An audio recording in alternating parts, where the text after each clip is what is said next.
오늘은 요한복음 4장 19절부터 21절까지의 말씀을 함께 나누어 보겠습니다. 요한복음 4장 19절부터 21절까지의 말씀을 제가 봉독해 드리겠습니다. 여자가 이르되 주여 내가 보니 선지자로소이다. 우리 조상들은 이 산에서 예배하였는데 당신들의 말은 예배할 곳이 예루살렘에 있다 하다이다. 예수께서 이르시되 여자여 내 말을 믿으라. 이 산에서도 말고 예루살렘에서도 말고 너희가 아버지께 예배할 때가 이르리라. 아멘. 자신도 미처 다 알지 못하고 있던 죄로 인한 갈증에 시달려온 사마리아 여인에게 예수님께서는 네 남편을 불러오라고 하셨습니다. 즉, 네 죄를 내게 가져와 고하라고 하신 것이죠. 이 말씀은 겉으로 보이는 것과는 달리 참으로 깊고 은혜로운 뜻을 가지고 하신 말씀이었습니다. 그 말씀은 내 죄를 내게 고하고 내가 주는 생수를 마셔 그 죄의 갈증을 해갈하라는 뜻이었기 때문입니다. 하지만 이 말씀을 들은 여인은 다소 엉뚱하게 주여 내가 보니 선지자로소이다 라고 대답했습니다. 자신의 부끄러운 죄를 지적당했으면 자신의 죄에 대하여 가책을 받거나 뉘우치는 어떤 반응을 보여야 할 터인데 마치 아무 일도 아니라는 듯한 말을 한 것이죠. 세례 요한에게 세례를 받은 사람들이 죄를 뉘우치고 회개하던 것이라 밤새 물고기를 잡지 못하다가 주님의 능력을 경험하고서 주여 나를 떠나소서 나는 죄인이로소이다 라고 고백했던 베드로의 모습과는 사뭇 다른 모습이었습니다.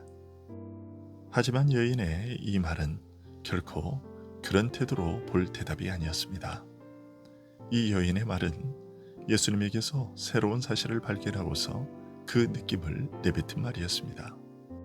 그렇다면 그녀가 발견한 새로운 사실은 무엇이었을까요? 그것은 자신을 처음 보았으면서도 자신이 갖고 있는 죄를 알고서 드러내신 것을 보고 선지자가 아니겠는가 하는 생각으로 한 말이었습니다. 하지만 그것뿐만이 아닙니다. 아무리 회개하기를 촉구해도 돌아서지 않는 이스라엘을 향해 끊임없이 그들의 죄악을 지적하고 두려운 하나님의 심판과 복된 구원의 소망을 선포하며 하나님께 돌아오기를 촉구하던 선지자들의 모습을 예수님에게서 발견하고 한 말입니다. 어쩌면 모세가 예언했던 선지자 중에 선지자에 대한 믿음을 가졌는지도 모릅니다. 요한복음 4장 25절을 참고해 보면 여인이 메시아에 대해 알고 있던 지식은 분명히 이런 수준에 이른 것이었습니다.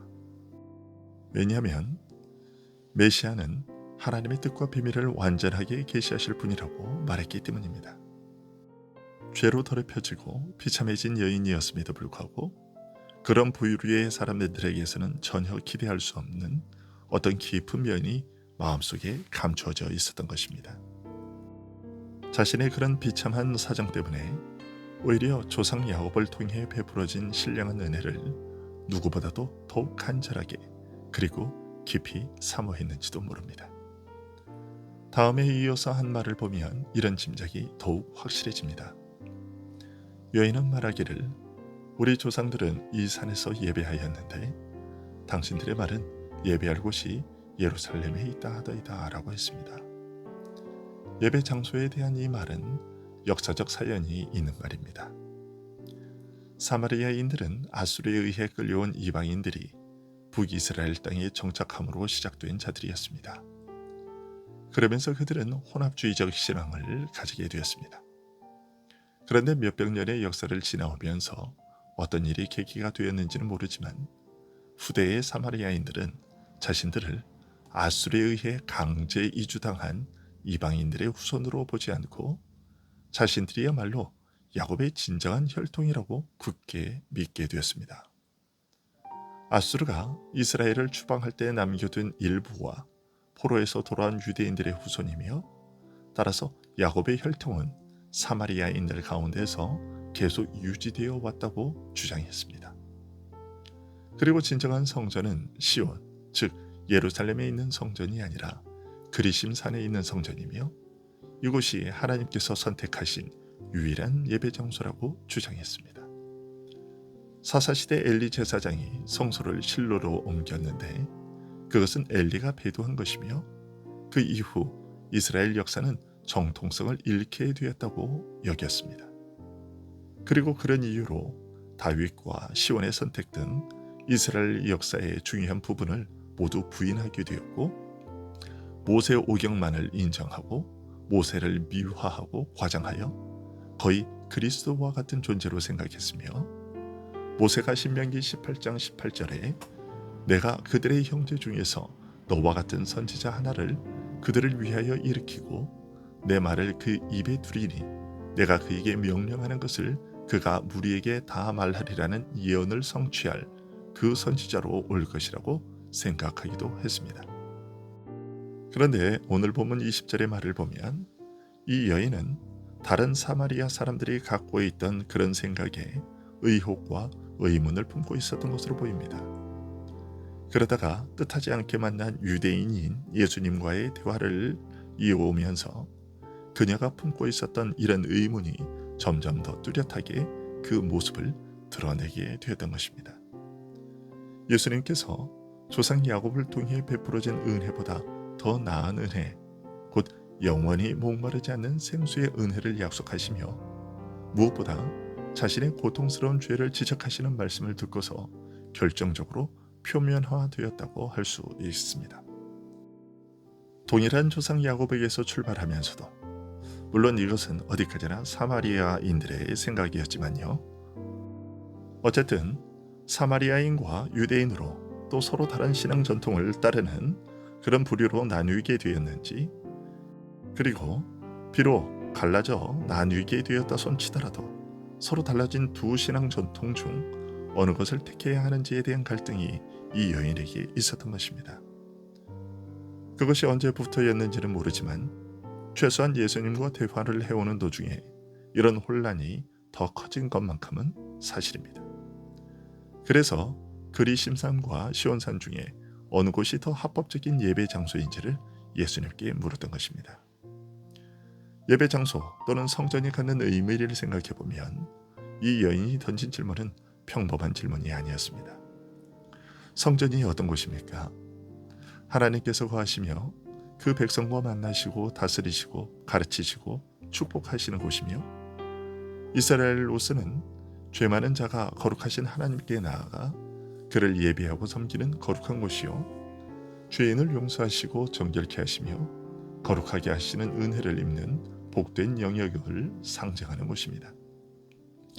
이스라엘로 하여금 하나님 백성으로 존재할 수 있게 하는 모든 은혜가 베풀어지는 곳이며 한마디로 하나님 백성의 모든 것이 걸린 특별한 곳이었습니다.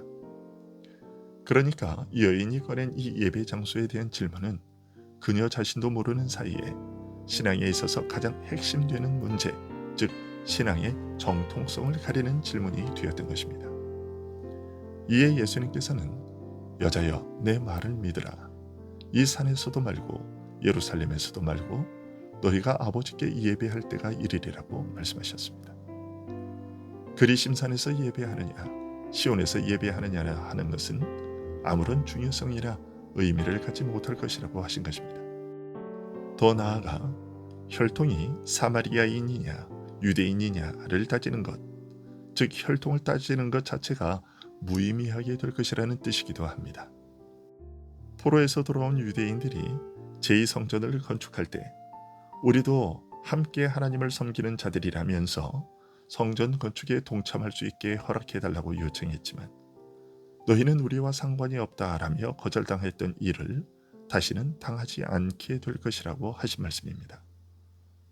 유대인이나 사마리아인이나 더 나아가 다른 이방인들까지도 혈통에 상관없이 똑같이 하나님을 예배하며 섬기게 될 날이 올 것이라는 말씀이었습니다.